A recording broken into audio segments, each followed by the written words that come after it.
we still believe that the Philippine National Police adheres to the rule of law, and we have a higher standard insofar as human rights abuses are concerned. At marami po tayong mga mararangal na miyembro ng PNP na siya namang nasa isip lang ay ang magsilbi sa publiko. Unfortunately, there are still quite a number who ruin this reputation of the PNP. And nakakaawa ang mga matitinong pulis dahil nahalo po sila sa mga scalawags na ito.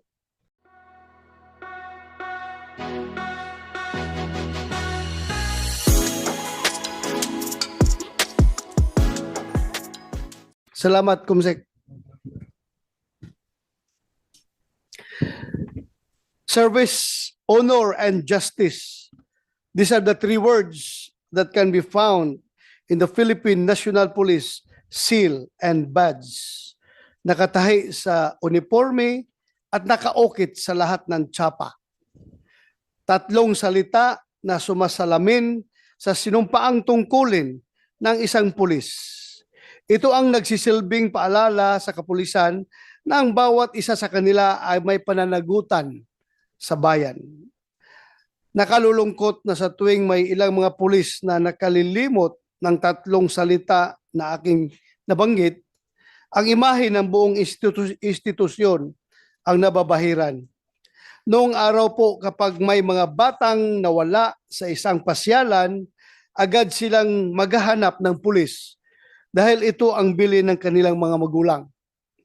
Sa paglipas po ng panahon, ang pulis na pinagkakatiwalaan ng ating mga magulang ay naging panakot na sa makukulit na mga bata. Makailang beses na po nating narinig ang mga katagang, "Sige ka, kukunin ka ng pulis." Masakit po sa damdamin, lalo na po sa katulad ko nagsilbi bilang isang alagad ng batas sa mahigit ng 3 dekada. Sa ating mga kasamahan sa PNP, hindi po ba tayo nahihiya na ganito na ang pagtingin sa atin ng ating mga pinaglilingkuran? Gusto ba nating paniwalaan ng karamihan ang kasabihan na the only good cop is a dead cop? Hindi tayo papayag niyan. I have always been supportive of the PNP, the institution that I was once given the honor and privilege to lead. However, I will never turn a blind eye to their alleged misdemeanors. My dreams and aspirations to fully reform our PNP have never wavered. Perhaps it is true that one rotten apple spoils the barrel. But more than weeding out the single person that corrupts the rest of his peers, it is saving our honest and principled police officers that motivates me. Today, we are here once again to investigate alleged abuses and lapses in judgment by our police. We intend to look for accountability, but at the same time, in looking, we hope to find some silver lining in all of these sad and unfortunate incidents. Excuse me.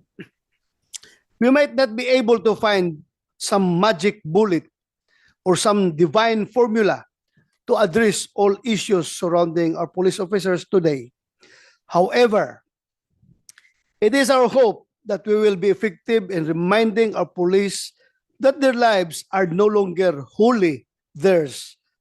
By virtue of their sworn duty, they have also dedicated their lives to service, honor, and justice for the country.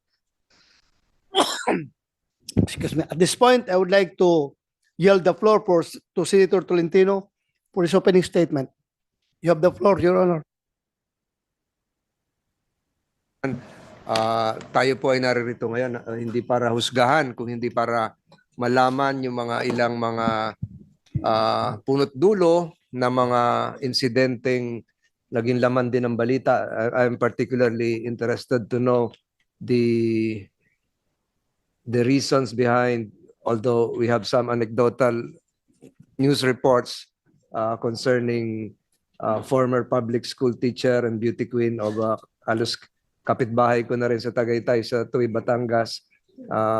Alam natin yung pinagdaanan ng mga magulang niya, as well as the incidents that transpired in Pandi, Bulacan, and Rizal, Rodriguez Rizal, which is also close to my heart because I was the one responsible for making that place a lone congressional district, as well as changing the name again of Rodriguez to Montalban, Rizal. So we perhaps, Your Honor, Mr. Chairman, the end game of this inquiry is not to cast aspersion on the part of the good image of the Philippine National Police, but really to determine whether these are really isolated incidents in terms of the two incidents I mentioned in Pandi and Rodriguez Rizal, and if there is a need to further strengthen through legislation the Internal Affairs Service of the Philippine National Police. Pero dito po sa kaso ng Camillon, palagay ko po dapat malaman natin kung ano talaga ang naging bahagi ng kapulisan dito, although natanggal na sa serbisyo si Major De Castro, at ano pa ho ang dapat itulong ng kagawaran ng Justisya ng Department of Justice. Kailangan bang ilipat pa uli? Ilipat na sa central office yung hearing kasi parang ang prosecutor ay gustong ilipat na sa Calabarzon Regional Prosecution Service. Malalaman natin mamaya, Mr. Chairman, o kailangan ng ilipat dito sa Metro Manila, baka natatakot na itong kapamilya ng ating nawawalang beauty queen. Yun lamang po, Your Honor, and I'm sure that this committee will really shed light on the three incidents I mentioned, but just the same, we still believe that the Philippine National Police adheres to the rule of law, and we have a higher standard insofar as human rights abuses are concerned. At sana lumabas po dito dun sa dalawang incidents involving Bulacan and Rizal na isolated lang po ito at wala pong trend dito. Yun lamang po, Mr. Chairman, at maraming salamat sa pagkakataong binigay niyo sa akin makapagsalita. Ganda umaga po. Thank you, Your Honor. Again, I would like to, andito naman kayo mga pulis, I would like to stress the point that yung iba takot humarap sa committee na ito. Being the chairman of this committee, I can give you the assurance that walang pwedeng maglalapas tangan sa inyong constitutional and statutory rights habang kayo nandito hinihir sa committee na ito. Being the chairman, siguruhin ko yan na hindi kayo malalapas tangan yung inyong karapatan. Yung constitutional rights ay inherent yan sa bawat isa sa atin. So, sabihan nyo yung ibang kasama natin na takot tumarap. Huwag kayong mag-atubili. Andito ako as the chairman. Alam naman nyo, hindi kayo dapat, kung wala kayong tinatago, umarap kayo. Pero kung may tinatago kayo, tago na lang kayo ng tago. Magtago na lang kayo. Dahil wala man talaga. You cannot hide you cannot evade the long arm of the law. Police tayo eh. Alam natin yan. I would like to acknowledge the arrival of Senator Raffy Tulfo. Thank you very much, Senator Bato de la Rosa, Mr. Chair. And to our guests and resource persons, thank you for taking time to join us today in today's hearing. I filed the resolution that we're going to take up today because I value the importance of our police force.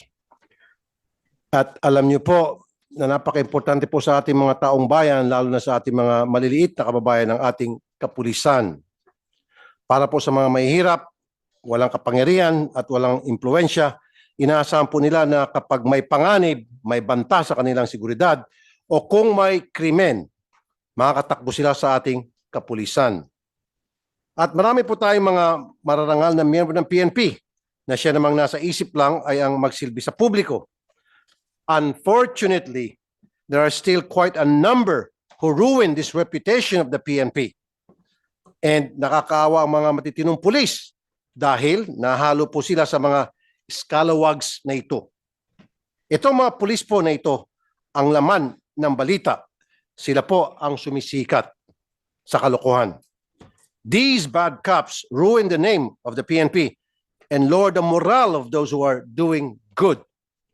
Mr. Chair, since the start of 19 Congress, walang tigil na po tayo kakapakinig dito sa committee na ito upang hanapan ng solusyon ang mga lason na nakapasok sa PNP. These police officers who get involved in crimes, how is it possible na nakakalusot sila? These police officers are corrupt, who commit human rights violations, who abuse their authority. There must be something we can do with the application of hiring process of the PNP. Then after that, what training do they go through before they serve as police officers? What continuous training do they get so that they are up to date with our laws? The retention process of review of those already serving in the PNP, who checks if they are still able to do their work, who monitors the records, and the disciplinary procedure. We should be strict with them instead of giving special treatment when they're involved in irregularities. Kasi po, it seems that they are very comfortable in not following the protocols, rules, and laws. Bakit pa po tayo gawa ng mga batas, ng mga rules dyan sa PNP kung sasabihin lang sa atin parati na syempre, mahirap kasi implement. Kasi sa operations na yan, we have to make a more professional PNP. Those police officers who are doing good deserve to work with other decent police officers. Let us cleanse the force and let us cleanse the system. Salamat po, Mr. Chair. Thank you, Your Honor. Salamat. So let's proceed with the presentation of Colonel Malinaw pertaining to the first case, Catherine Camilon case.